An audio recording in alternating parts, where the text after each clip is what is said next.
Hi, my name is Jocelyn DeBran, and today I'm going to give a presentation on deafness and hearing impairment. So first I wanted to start off by talking about how sound is measured so that we can better understand how deafness and hearing impairment occurs. So sound is generally measured in two ways.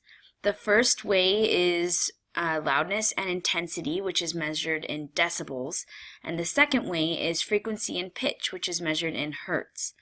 Now, there can be hearing impairments in both areas of loudness or frequency, and this impairment can occur in only one or in both ears.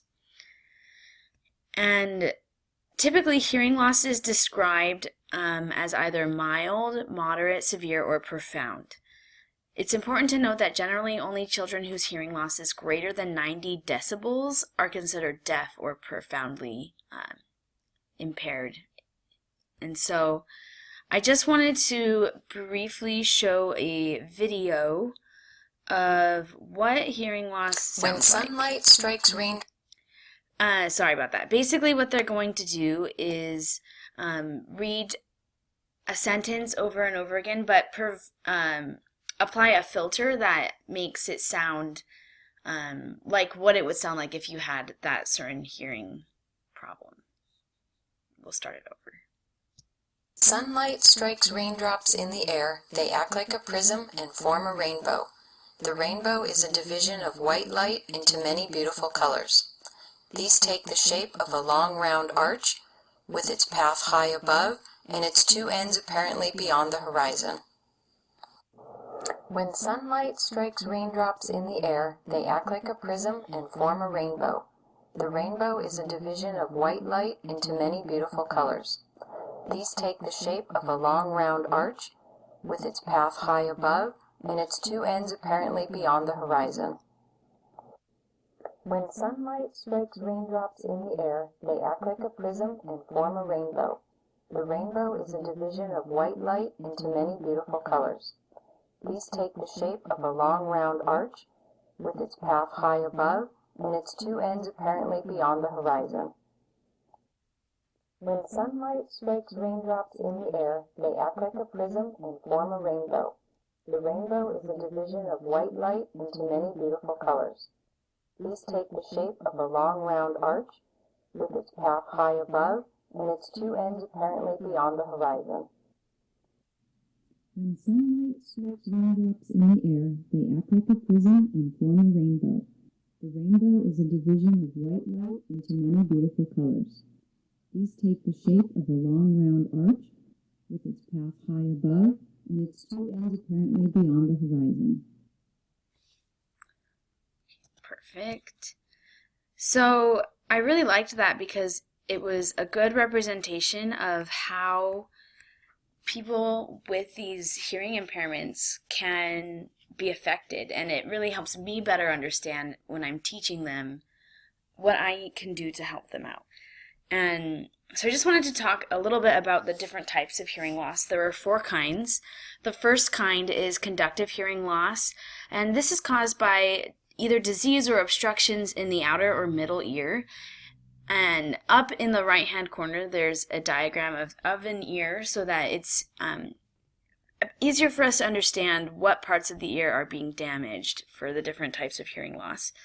And typically with conductive hearing loss, this affects all frequencies equally, so it doesn't result in severe hearing loss.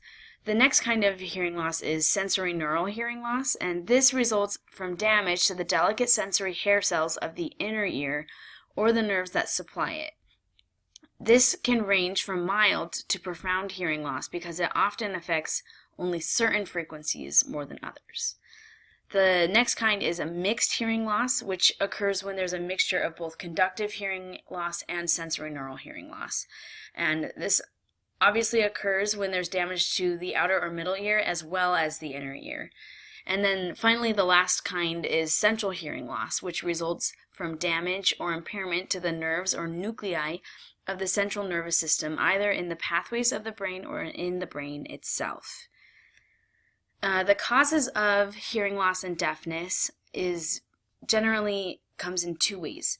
The first way is acquired, which means that the hearing loss occurred after birth and it was due to an injury or an illness. And the other way is congenital, which means that the hearing loss or deafness was present at birth.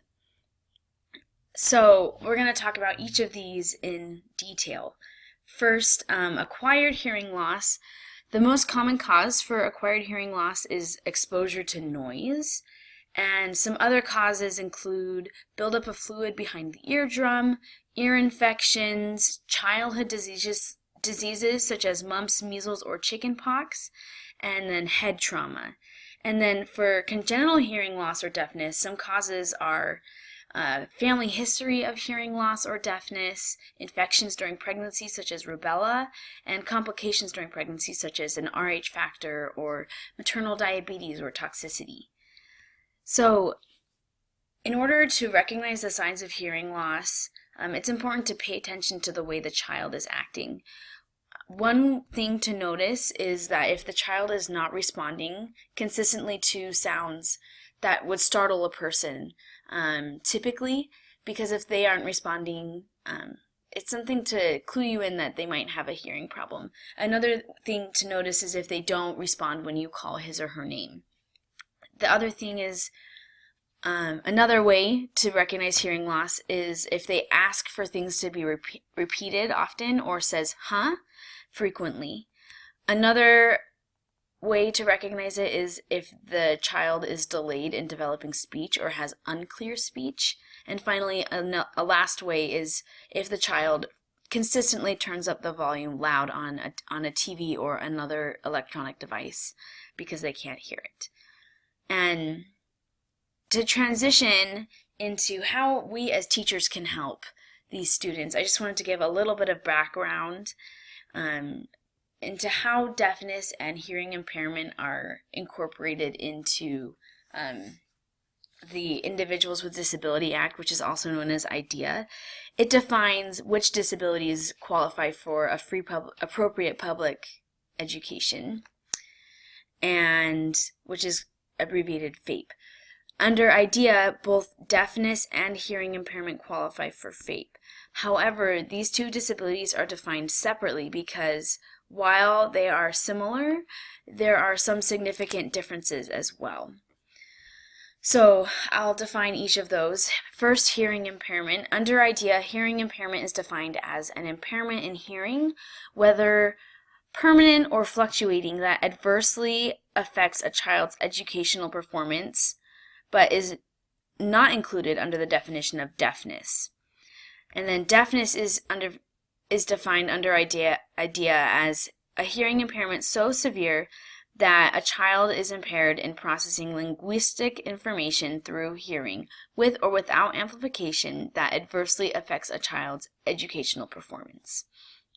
And so, as a result, both of these disabilities create challenges for these students in the classroom. And while the disabilities are defined separately under IDEA, these challenges they face are similar. And so some of these challenges are learning by lectures, participating in classroom discussions, giving oral presentations, taking oral exams, note-taking, as well as watching educational films. And so as teachers, we can place things in our classroom or change the way we act to help these students as much as possible. So I've included some tips for teachers.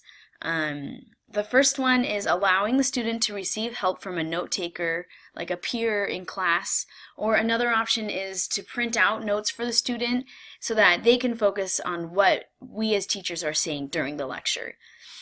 The next way to help them is to have a sign language interpreter, as well as, I think crucial is to learn some sign language yourself so that you can personally communicate with your student and help them feel included in the classroom and included in discussions.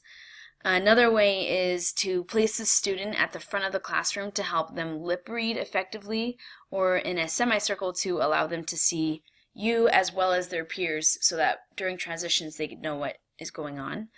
Another way is to utilize technology during lectures to engage the student and all of your students.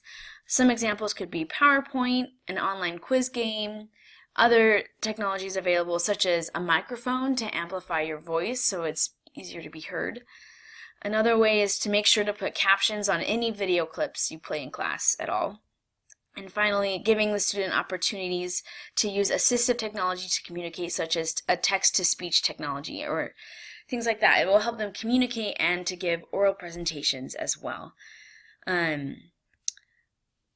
Finally, I just wanted to end with these references, as well as a video, another video from YouTube that just talks a little bit about tips in the classroom. I'm going to start a little bit in here. Hearing loss and top tips on what you can do to help. This is just an example of how to do this in a classroom. This guy brought some fizzy drink, and then he went to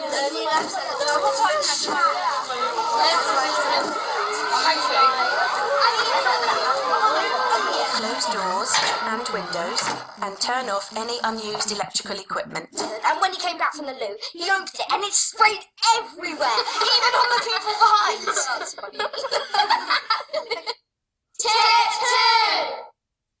2! You can see that it's a landlocked country, which means that it doesn't have a coastline, but you can see some water, and they are lakes. Make sure the classroom is well lit and that I can see your face clearly so I can lip read. It's La Paz.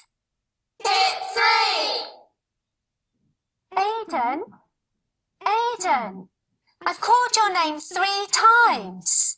Get my attention before talking to me. Aiden, would you like to come and solve this one for me? Tip 4! So you've done your planning, and we've written our introduction. Are we keeping you awake? And Make sure I have breaks so I don't get too tired. And now, let's take a 5-minute break. Tip 5! Now we're going to write our conclusions, and we have... There is lots of technology available, such as sound-filled systems, which project your voice across the classroom. And now you've got to make sure that you've got conclusions. For more information on how to support pupils with a mild hearing loss, contact a teacher of... Great, and so I just really liked that because it had some really good examples of how to help kids in the classroom. Finally, I just wanted to end with these are my references that I used, and thanks for watching.